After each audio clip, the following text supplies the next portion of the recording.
মনোনয়নপত্র জমা দেওয়ার শেষ দিন হয় বুধবার সকাল থেকে উৎসবমুখর হয়ে ওঠে পুরান ঢাকার ঢাকা জেলা রিটার্নিং কর্মকর্তার কার্যালয় এবং সেগুনবাগিচার বিভাগীয় কমিশনারের কার্যালয়।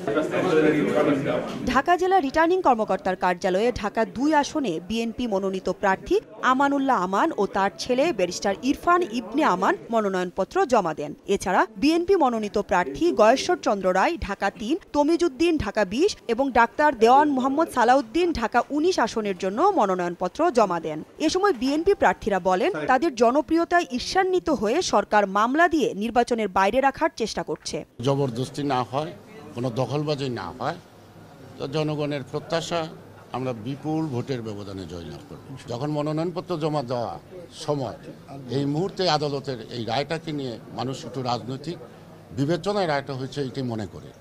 আমরা এই নির্বাচনে এসেছি গণতন্ত্র পুনরুদ্ধারের জন্যে, তিনবার প্রধানমন্ত্রী দেশনেত্রী বেগম খালেদা জিয়ার মুক্তির জন্যে আন্দোলনের অংশ হিসাবে আজকে আমরা এই নির্বাচনে অংশগ্রহণ করেছি।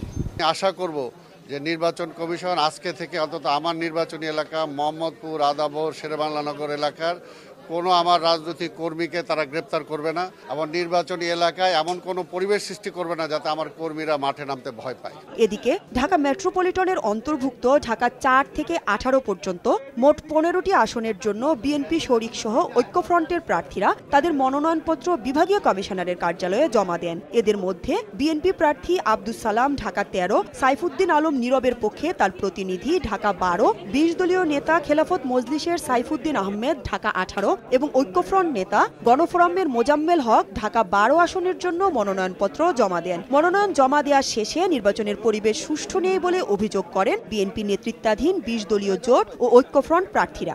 জনগণ ভোট দেওয়ার মতন পরিবেশ এখনো তৈরি হয়নি, ভবিষ্যতের দিকে অপেক্ষা করতে হবে।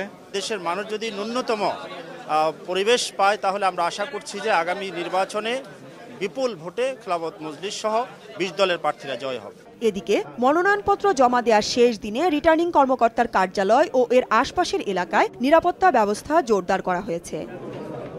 মৌসুম ইসলাম, সময় সংবাদ, ঢাকা।